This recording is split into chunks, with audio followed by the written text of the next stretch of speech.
Un virus que se expandió rápidamente y en pocos meses, con su letalidad, cerró al mundo. Esperar a que un paciente fallezca para que pueda subir otro. Ha dejado miles de fallecidos y ha desplomado economías. Nos encerró. Puso nuestras vidas en pausa y nos obligó a implementar nuevos modelos de trabajo y estudios. Aprendimos de resiliencia en menos de 7 meses y ahora la esperanza se centra en una vacuna que por el momento es incierta. Ante una posible y anunciada segunda ola, nos mantenemos alerta.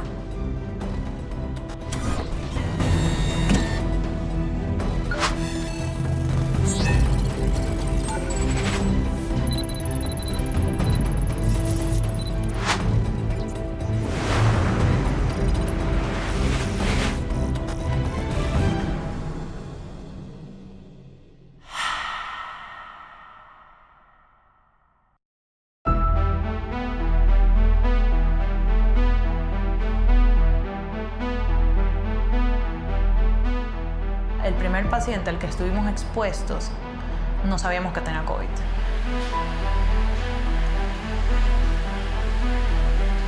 Era una cosa fea, dice mi primo, créeme, lo que era como que estábamos fin del mundo. Era que entraban bastantes viejitos que se ahogaban. Y cuando intentamos conseguir la cama para él, porque Juan Carlos lo tuve que rescatar de la casa que se estaba muriendo, directamente nos dijeron que no había cama para él. Pilar no conoce a Miguel ni a Sonia. Sin embargo, a los tres los une el valor y la esperanza, pero a la vez un profundo dolor y miedo a causa de la COVID-19, un virus que ha sembrado muerte y destrozado la vida de miles de personas en todo el mundo. Y hoy tenemos que informar que tenemos el primer caso confirmado de coronavirus en el Ecuador. El 14 de febrero llegó desde España a Ecuador la paciente 0. Pero no fue hasta el 29 de febrero que el Ministerio de Salud informó que ese era el primer caso confirmado de COVID-19 en el país. Pese a que Ecuador ya tenía el primer caso positivo de COVID-19 y el virus se propagaba de forma acelerada por todo el mundo, el entonces gobernador del Guayas, Pedro Pablo Duarte, realizaba una campaña en redes sociales para mantener la calma, ya que el peor virus no era, sino el miedo. El COVID-19 que estamos ahorita. El 4 de marzo en Guayaquil se permitió que cerca de 20.000 personas asistieran al partido de fútbol Barcelona, Independiente del Valle, porque el país debía continuar. Puertas cerradas el partido, después se determinó que sea con público. Tal vez tienen temor por el coronavirus y no quieren asistir a un espectáculo con tanta cantidad de gente. 7 días después, en vista del aumento de los contagios, el gobierno declaró la emergencia sanitaria y suspendió las clases en todos los planteles educativos del país. A pesar de la declaratoria, entre el 14 y el 15 de marzo hubo reuniones y en el Cantón San Borondón se celebraron bodas con decenas de invitados. No fue hasta el 16 de marzo que el Ejecutivo tomó medidas más drásticas para contener los contagios. Se declaró el estado de excepción y el país entró en cuarentena. Quédate en casa. 5 días después, al menos 17 millones de personas quedaron totalmente aisladas de forma obligatoria en sus casas. El virus ya se había ensañado con el Ecuador. 21 de las 24 provincias del país ya presentaban casos de COVID-19 y los muertos iban en aumento. Sonia Yutó es doctora y trabajaba como médico en el área de terapia intensiva de una clínica privada. El primer paciente al que estuvimos expuestos, no sabíamos que tenía COVID. Entonces estuvo en terapia intensiva con un diagnóstico de, sí, insuficiencia respiratoria, pero no le habían diagnosticado el COVID aún. Me acuerdo, bueno, como yo trabajo cada 4 días, me acuerdo que, bueno, conocí a este paciente y a la siguiente guardia, boom, toda la terapia intensiva llena. Entonces dije, ok, ya sucede. En una semana se le llena la terapia intensiva de pacientes con COVID. Sí. Para algunos, como el doctor Miguel Banoni, la situación no hacía más que agudizarse. Su hermano Juan Carlos, de 55 años, estaba experimentando los síntomas más graves de la COVID-19. Y tu saturación debe ser 98%. Juan Carlos tenía 63%, lo cual era incompatible con la vida. Normalmente por debajo de 90 necesitas oxígeno, por debajo de 80 un respirador. Y por debajo de 70 te mueres. Y él tenía 63%. Entonces mi desesperación era encontrar algo porque él no sé cómo estaba vivo, todavía respirando y caminando, porque de hecho se comunicaba con nosotros. Cuando él ingresa al hospital hubo algo que no me pudo decir mi amigo el doctor Zambrano, que no había un respirador para Juan Carlos. No había un respirador, pero había una máquina que se llama máquina de CPAP o de BiPAP, que es una máscara que te da presión, oxígeno a presión, pero no es suficiente. Y él estuvo 4 días con esa máscara, porque no había respirador para él, porque toda la clínica estaba repleta de pacientes COVID. Juan Carlos estuvo 32 días entubado.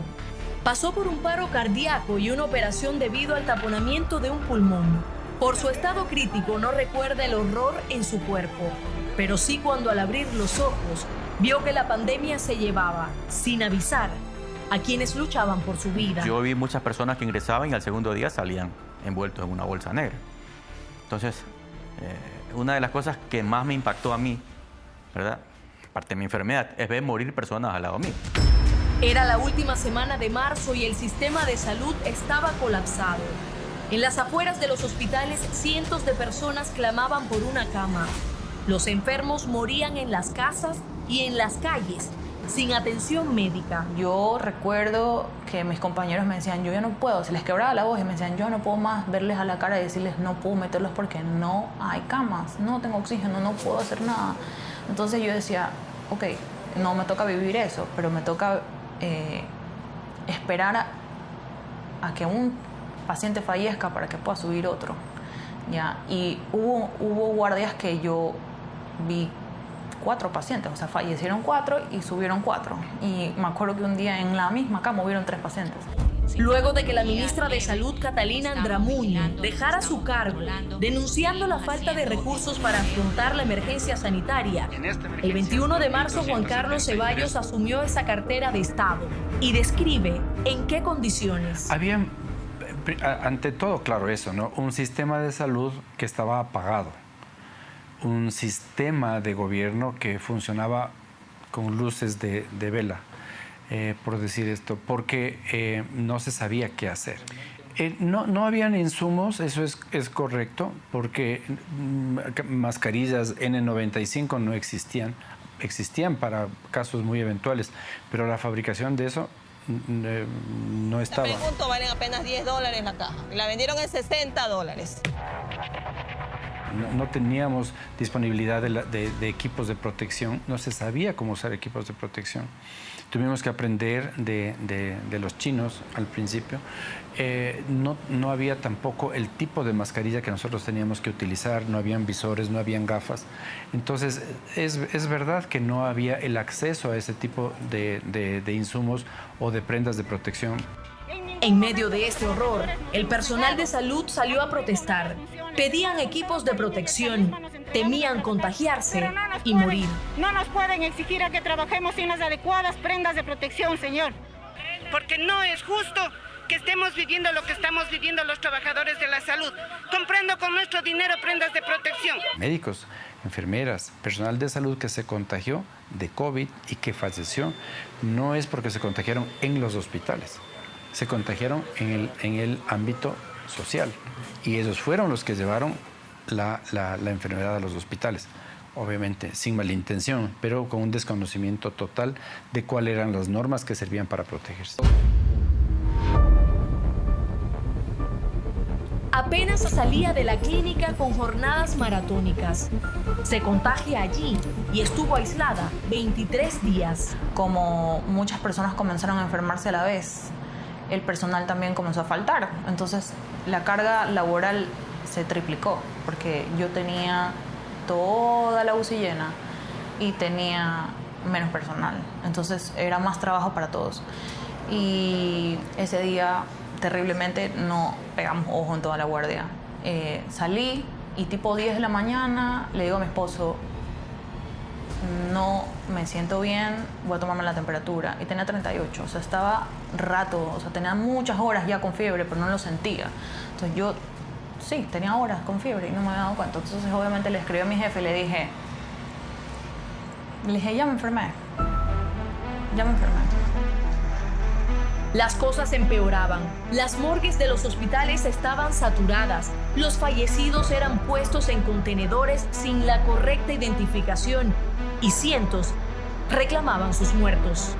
Oh, sorpresa, que al menos dicen que mi papi había fallecido. Pilar Arriaga nunca pudo despedirse de su padre.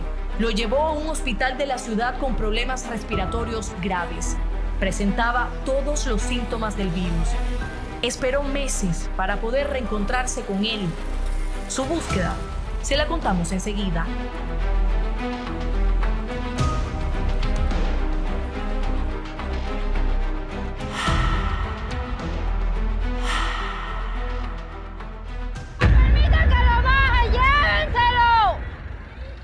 Mire cómo los policías en este momento están bajando un cadáver a la fuerza y van botando en la calle.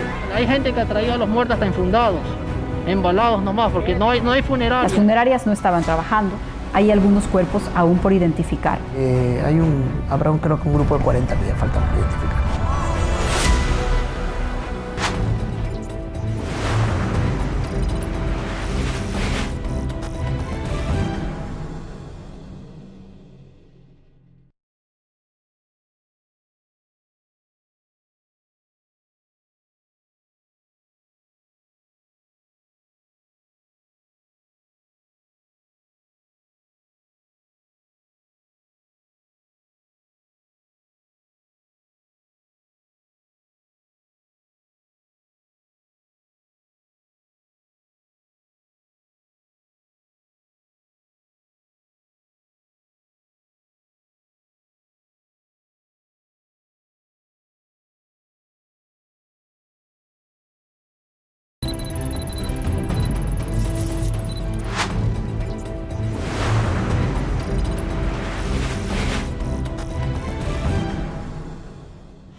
Pilar Arriaga vive en Pascuales y su historia aún no la supera.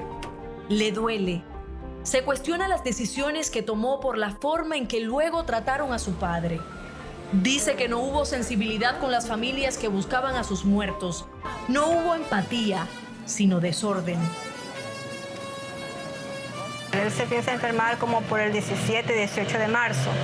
Tuvo más o menos una semana decaído, que ya comenzó con el dolor del pecho, que le dolía. Me llegó mi hermana de visita. Yo le digo, hermana, ¿qué hago? Le digo, mi papi se está empeorando más, ¿qué hago? ¿Qué puedo hacer? Porque yo sola no puedo tomar decisiones, son más hermanos. Entonces me dice, vamos, nos llevemos al doctor. Entonces, como yo soy diabética, yo no pude ir a acompañar a mi papá. Ella se lo llevó con mi hija, como le manifiesto, y con un primo. ¿A dónde? Al Teodoro Maldonado. Llegando allá al Teodoro Maldonado, oh sorpresa, que al menos dicen que mi papi había fallecido. Cuando usted deja a su padre en el Teodoro Maldonado Carbo, ¿le toman los datos de su hermano para llamarle cualquier novedad? ¿La llamaron de nuevo? Nunca. Oh sorpresa, que nos dicen ahí, un chico, el que está encargado de dar los informes, que mi papi ya no estaba ahí. ¿Y a dónde se lo habían llevado? Al hospital del Guasmo. Porque supuestamente estaba colapsado la morgue. Eso lo trasladaron a la madrugada. Por eso yo vino y mi primo le dijo, pero ¿cómo? Si entonces, ¿para qué piden un número de teléfono si supuestamente le van a llamar? Miren la cantidad de gente esperando cama, esperando oxígeno. Si uno como familia no se pudo quedar porque dijeron que no se podía quedar por la pandemia, porque no quería que hubieran más contagiados. Entonces uno se confía, pues. ¿Y ahora por qué lo trasladan a ese hospital? Y ahí fue, como dice, lo malo, porque no lo pude nunca retirar. Con un sistema funerario que se había ido a pique, los muertos permanecían en las calles y casas por varios días. El gobierno tuvo que crear una fuerza de tarea conjunta para poderlos sepultar. los estoy grabando. Aquí están los señores policías. Vino criminalística a hacer levantamiento de cadáver y me dicen que no pueden venir y llevarse el cuerpo de aquí. ¿Estuvieron bien establecidos o no los protocolos para el manejo de cadáveres en las morgues? No. Y lo denunciamos a la fiscalía. Eso fue lo primero que me topé cuando se crea la Fuerza de Tarea Conjunta para el Manejo de Cadáveres, justamente por eso, porque había un problema general, no solamente de levantamiento de fallecidos en viviendas, sino un alboroto completo en los hospitales, y no solamente en los hospitales públicos, sino también en los hospitales privados. Dime la dirección. Barrio Garay, Sucre y la 14. Listo. Ya lo tenemos mapeado. A esto súmele que la ciudadanía se metía o que habían funcionarios de diferentes hospitales que facilitaban a familiares o a mortuorias a meterse a buscar cadáveres en contenedores donde estaban. Cuando yo llegué habían ya 4 contenedores, llegamos a un total de 14. Éramos 10 en la calle liderando esto, del gobierno nacional, y el resto en sus casas viendo cómo podían elevar o críticas o cómo podían sostener su popularidad a través de redes. Nosotros ayudamos a la Fuerza de Tarea. Los ayudamos porque, número 1, no era nuestra competencia, y número 2, nosotros les dimos recursos y les dimos personal y les dimos adicionalmente los congeladores, contenedores, donde afuera de los hospitales públicos podían poner a las personas que fallecían. Adicionalmente, hasta el día de hoy seguimos ayudando a los hospitales públicos con medicamentos, con mascarillas, con insumos, a todos los hospitales públicos que le pertenecen al gobierno central que desarrollan sus actividades aquí en Guayaquil. Según datos del Registro Civil, de enero al 30 de septiembre del 2019, se reportaron 55.293 defunciones a nivel nacional.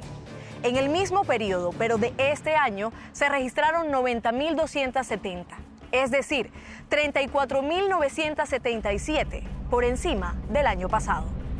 En abril, en el pico de la pandemia, tan solo en Guayas se registraron 12.000 muertes por diferentes causas. ¡No permitan que lo baje! ¡Llévenselo! Mire cómo los policías en este momento están bajando un cadáver a la fuerza y van botando en la calle. Según el gobierno, indica que hay muerte digna a todos que mueren en este momento. ¿Usted cree que sí hubo algún tipo de negligencias en el manejo de la información? Uno de los temas más sensibles tiene que ver con el manejo de cadáveres y permítame ofrecerle algunas cifras. En Guayaquil, en Guayas, en época sin COVID, tenemos alrededor de 60 fallecimientos al día. Llegamos a tener en la época más dura de la emergencia 700 en un día. Ahorita acaba de morir mi esposo. Necesitamos la ayuda internacional para que la gente no siga muriendo. Ni los hospitales, ni las morgues, ni las funerarias, ni ningún otro servicio estuvo listo para un incremento. Eso se daña, eso no vale. Eso no vale. Hay gente que ha traído a los muertos hasta infundados, embalados nomás, porque no hay funerarias. Las funerarias no estaban trabajando, algunas cerraron, algunas cambiaron sus horarios, otras definitivamente no tenían el personal necesario. Hay algunos cuerpos aún por identificar.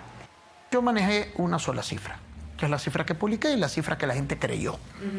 La realidad. Una expectativa de fallecidos por COVID, que establecimos en un mes aproximadamente 2.500, y una real que terminaron en 14.000 en 2 meses. ¿Esos 14.000, cuántos pudieron ser identificados? Es que tienen prisa. No todos, ya faltarán muy pocos. Los últimos, creo que un grupo de 40 que ya faltan por identificarse. Vago en el silencio de mis noches. Luego de 6 meses es que usted logra saber dónde realmente ya estaba enterrado su padre. Que decían que puede que una parte esté en Aurora, porque así decían que los jubilados iban a la Aurora. Bueno, y entonces yo tenía esa esperanza que pueda que esté allá. Y obviamente no me equivoqué. Fui al cementerio, entré, le pregunté a la chica qué era información, ella me dio la cédula y me dice, sí, aquí está su papá. Cuando vio por última vez a su padre, este llevaba puesta la camiseta de su ídolo, Barcelona. Pilar no sabe si fue casualidad, suerte o destino. A su padre lo sepultaron en una de las bóvedas del astillero del Parque de la Paz. La amarilla, por supuesto. Ahora Pilar camina, pero sabiendo a dónde va y dónde buscar. Ya sabe dónde está su padre. Lo visita. Al fin siente paz y hace duelo. Por de pronto, de atender más enfermos, lo dejaron a mi papi ahí. Yo me pongo a pensar eso. Porque no sabe qué pasó adentro. Tampoco yo no puedo echarle la culpa a nadie, que yo no sé. Al velo más blando será el ataúd. Ya para mis huesos, cuando yo me muera, al verlo más blando será el ataúd.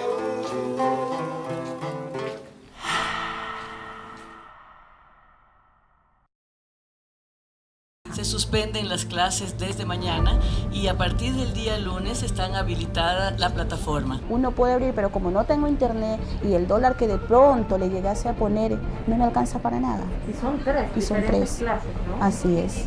Si yo pago internet, de pronto no tengo para la alimentación que necesitamos. Solo dado vía internet. Y las clases presenciales se llevarán a cabo solo en las casas con los 300 maestros en casa.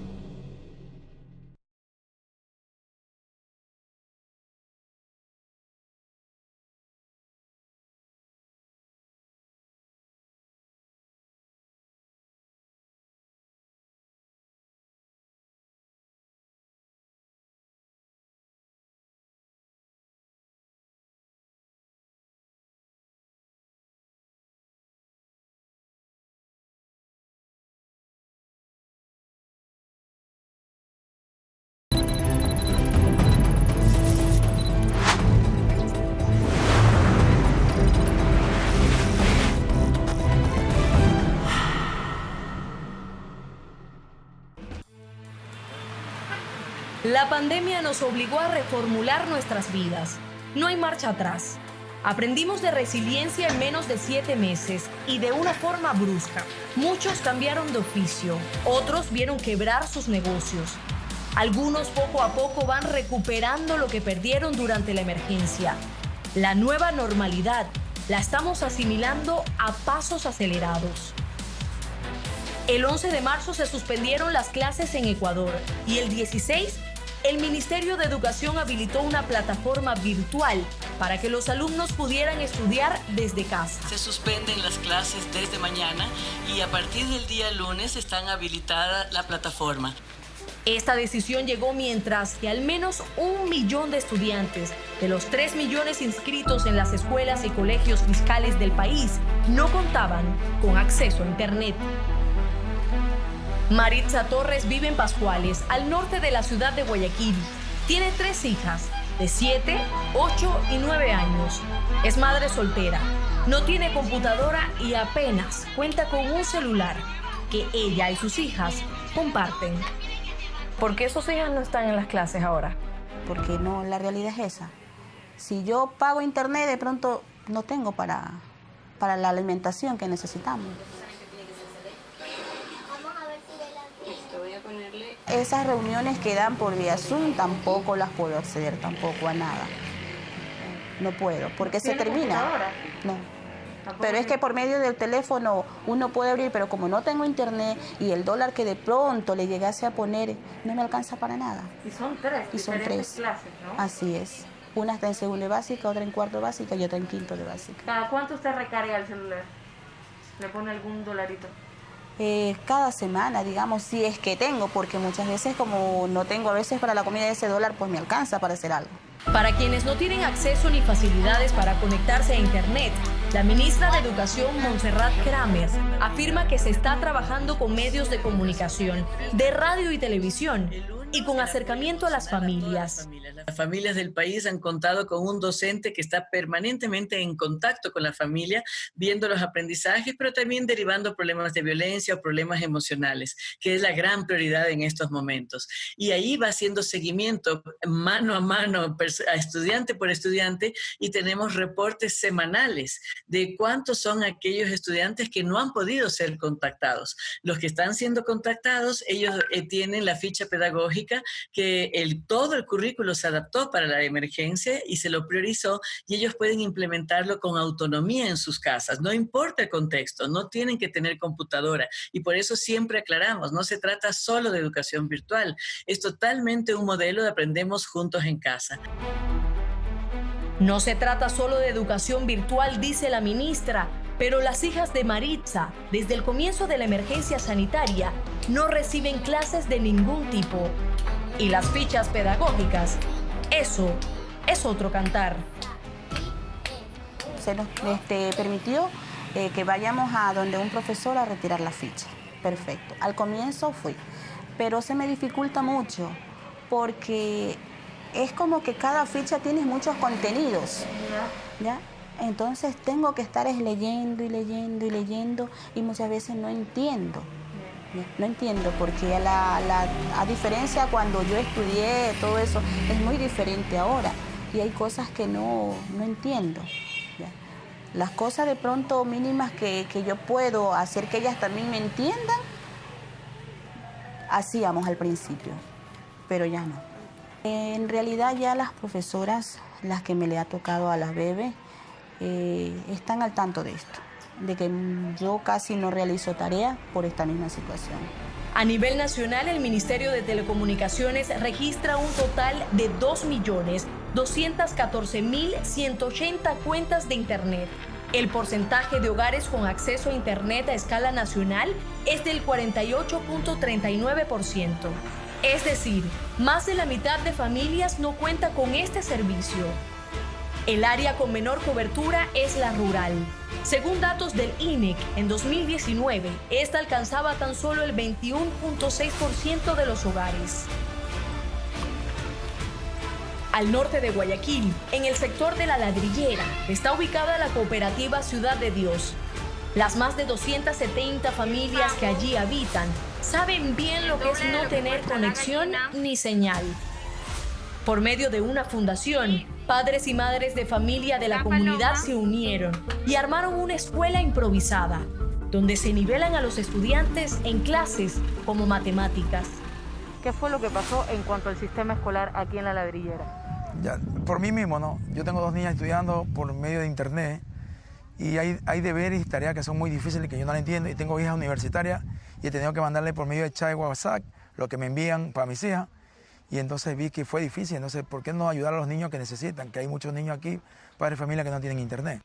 Una gallina cuesta el doble de una paloma. Si vende cada gallina en $6, ¿cuánto dinero va a obtener el granjero en la venta de... Nosotros tenemos un total ahorita aquí, comenzamos con 22 niños, ahora tenemos 97 niños. De los 97 niños, creo que el 40% tiene internet y el 60% no tiene internet. John, ¿alguien se ha acercado a alguna autoridad del gobierno, del municipio, aquí a La Ladrillera para ayudarlos en esta labor? Por el momento nadie. Que autoridades municipales iban a tratar de enviar a cerca de 300 profesores a Monte Sinaí, pero usted me decía que aquí... Monte Sinaí pertenece desde que te entra la entrada a las 8 hasta Voluntad de Dios, que creo que termina. ¿Nunca han llegado acá? No, aquí no han llegado, no, ni alcaldesa, ni gobierno, ni nadie ha venido aquí en estos sectores. Jocelyn Díaz tiene 24 años. Es madre de familia. De hecho, su hijo está en una de sus clases. Carga a su sobrina mientras enseña a los pequeños a sumar. Se ha convertido en una profesora muy querida por sus alumnos ahí, en la cooperativa Ciudad de Dios. Ajá, las clases que dan por internet no pueden verlo, entonces nosotros tratamos de reforzarlo en esa manera. Pero hay mucho atraso. Claro, hay mucho atraso de niños que incluso no han llegado a escuela por lo que esto de la pandemia no pudieron matricular a los niños. Entonces hubo esa falla y ya, pues hay niños que se quedaron afuera, sin matrícula. Y hay niños que no saben leer, entonces nosotros tratamos de enseñarles así. ¿Tienen de todas las edades? Claro, de todas las edades, de inicial 1 hasta tercer grado.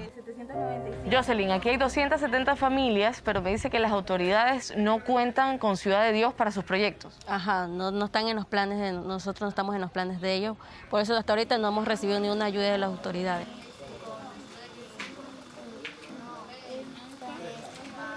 Y todas estas donaciones vienen por parte de la Fundación y por ustedes mismos. Claro, parte de la Fundación y parte de la Fundación global, propósito global. Porque autoridades...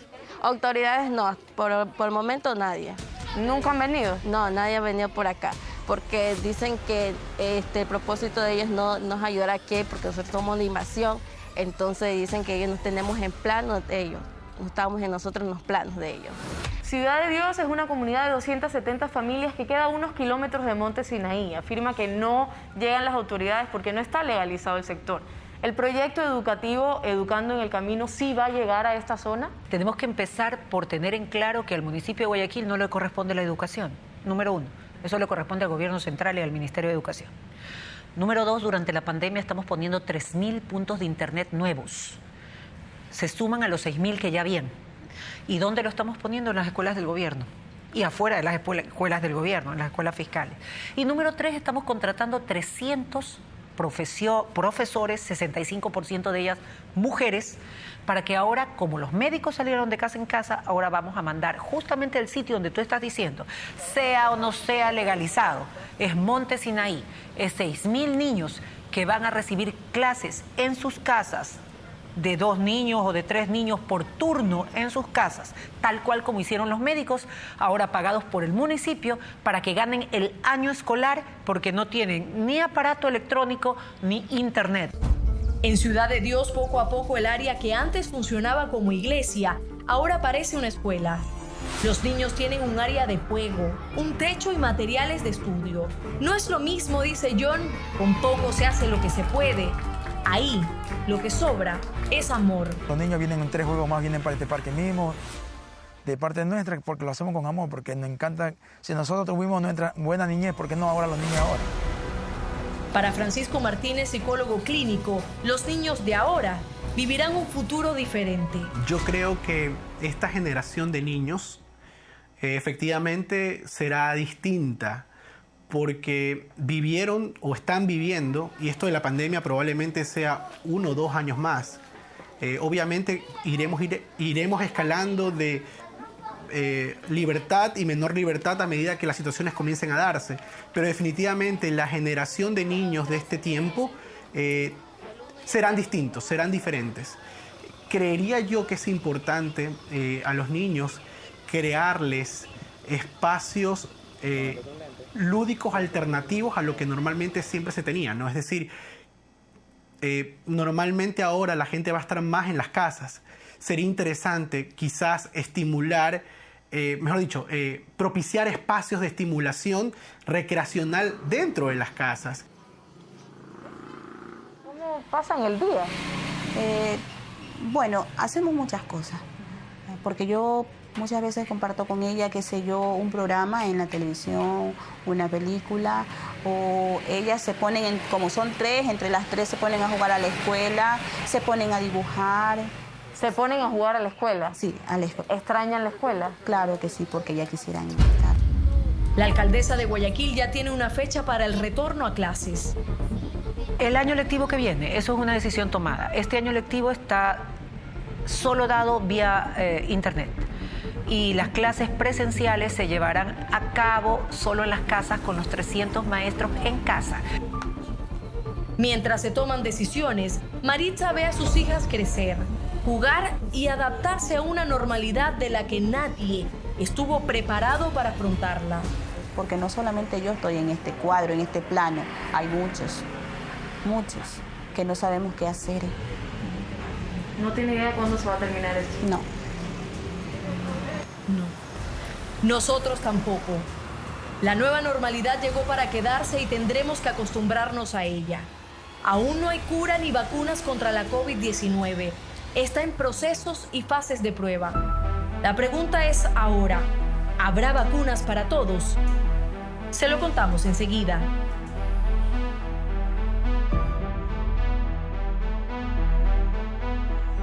Yo no tengo un hospital, uno de los 134 hospitales que yo pudiera decir que durante la pandemia se manejaron adecuadamente, que yo no he visto que haya sobreprecios. Tenemos que mantener los ojos bien abiertos, porque hay muchos intereses, porque hemos visto comportamientos mafiosos para tratar de ocultar también estos temas.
En Europa ya se vive la tan temida y anunciada segunda ola.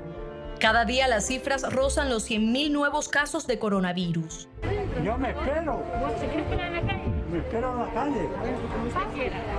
Países como España, Italia, Francia y Alemania registran cifras récord de contagios pese a las medidas de emergencia dictadas por las autoridades. El número de pacientes con COVID grave que requieren hospitalización y reanimación ha aumentado de nuevo en Marsella y Villach-Duron. Las cifras sitúan a Madrid como una de las capitales europeas más afectadas por el virus en esta segunda ola de la pandemia. Y es por eso que el gobierno español impuso el estado de alarma.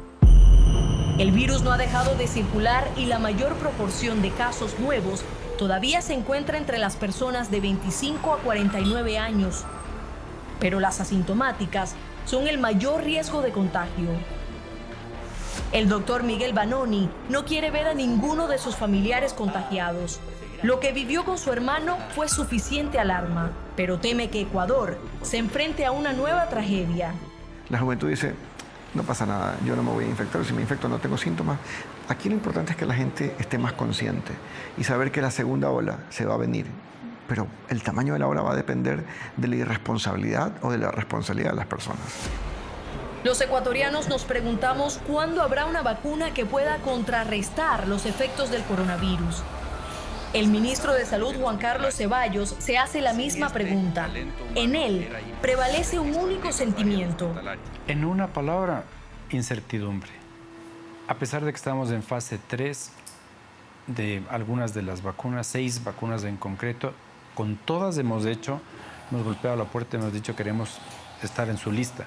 Ofrecemos la población para testeos, de manera que se haga más rápido, se acelere el proceso de obtención de evidencia que nos sirve para saber si es que la vacuna es eficaz, es decir, sirve para desarrollar anticuerpos. 2, que sea tolerable. Y 3, que no tenga efectos secundarios graves.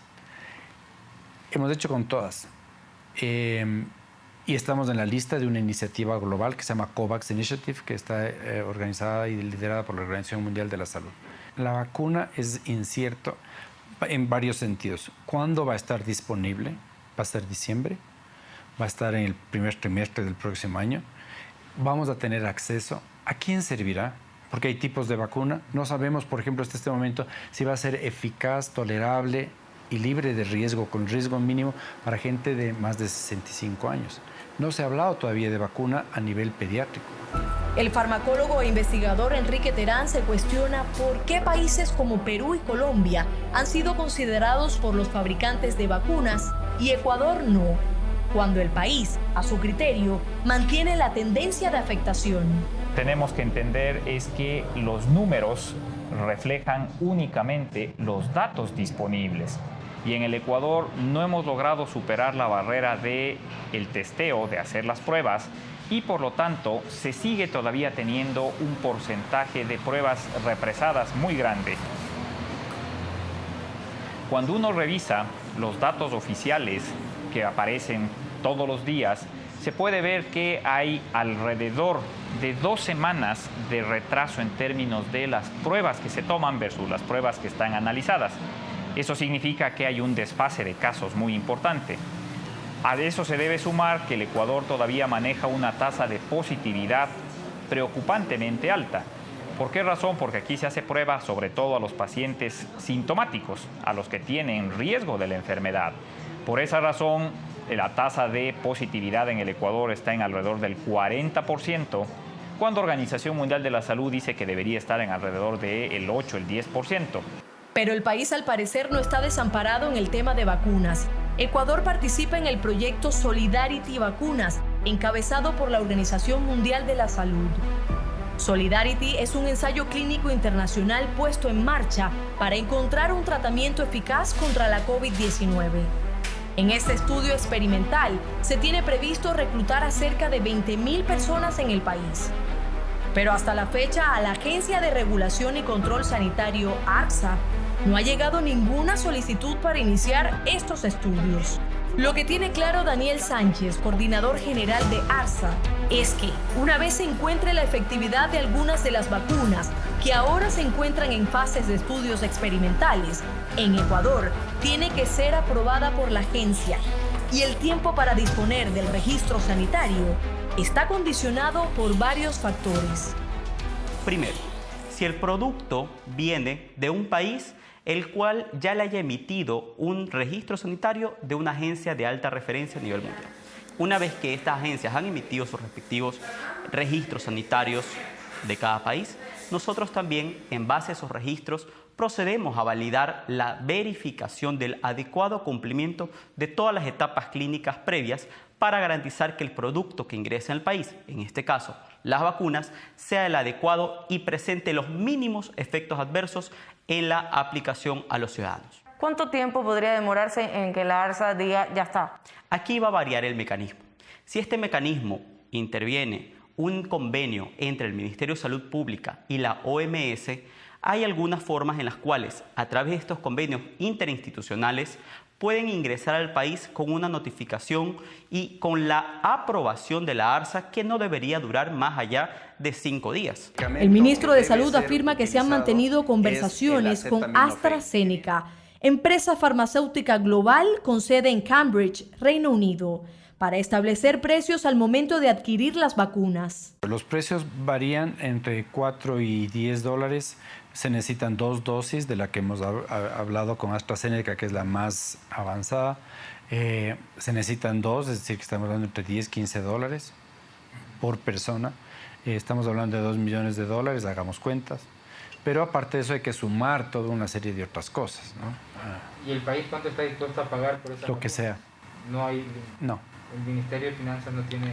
No, porque hemos hecho un arreglo con el Banco Interamericano de Desarrollo, es un préstamo colateral que nos garantice, no solamente el Ecuador, sino el resto de países de América Latina, de que tengamos nosotros acceso a préstamos para no quedar por asuntos económicos rezagados en la oportunidad de acceder a la vacuna. Y aunque todo ha quedado en planes para ser parte de los países que recibirán vacunas contra la COVID-19, producirlas es algo que el ministro de Salud no ve probable. El producir la vacuna es tecnológicamente muy avanzado. No creo que en este momento el país tenga las condiciones como para producir vacunas. Pero además de no contar con suficientes recursos en materia de investigación y tecnología, el país presenta otra problemática.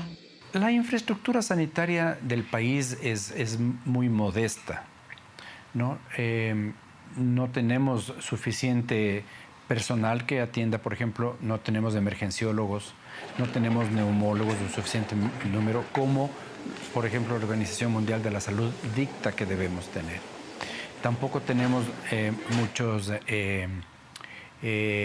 intensivistas, tampoco tenemos no teníamos los ventiladores, porque estábamos acostumbrados a tener terapias intensivas relativamente modestas y con un número bien reducido. No es solamente la falta de infraestructura sanitaria lo que impide que la gente tenga acceso a los servicios de salud. Hay otra pandemia, la corrupción. La corrupción es y constituye el peor mal de este país. por donde usted vea, yo no tengo un hospital, uno de los 134 hospitales que yo pudiera decir que durante la pandemia se manejaron adecuadamente. Que yo no he visto que haya sobreprecios, que yo no he visto que hubo un exceso de uso de ínfimas cuantías o que se usó el presupuesto de manera adecuada, porque muchos también pecaron por omisión. ¿Debemos confiar en la justicia para que dé con los responsables de estos actos de corrupción? Tenemos que mantener los ojos bien abiertos, porque hay muchos intereses, porque hemos visto comportamientos mafiosos para tratar de ocultar también estos temas, porque hemos visto que hay grandes distractores en la comunicación, en la política, hay intereses políticos también, pero sin duda hay intereses económicos de quienes han operado así durante mucho tiempo con el Estado y que no quieren ser descubiertos. Y así está el país hasta la fecha.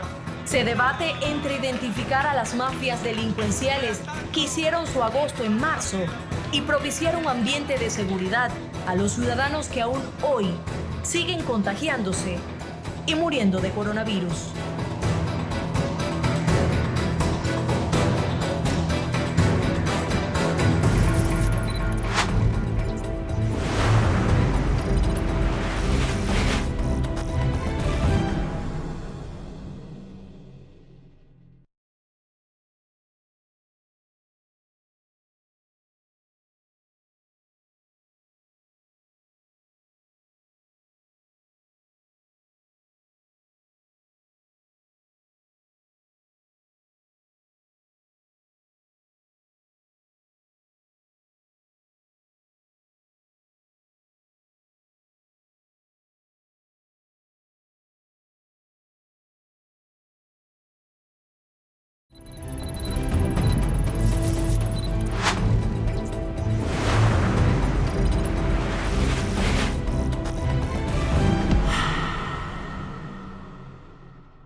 La tendencia mundial es que el empleo no va en crecimiento, pero los jubilados sí van en crecimiento.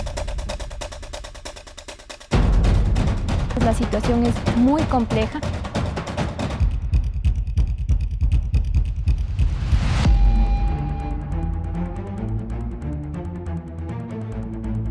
Con los sobreprecios que superan a veces el 1000%. Nadie sale con un sello de yo soy mafia en la frente. Si algo compran en 1, lo venden en 1000. Si no despilfarras los recursos y no te los robas, plata va a alcanzar para todos.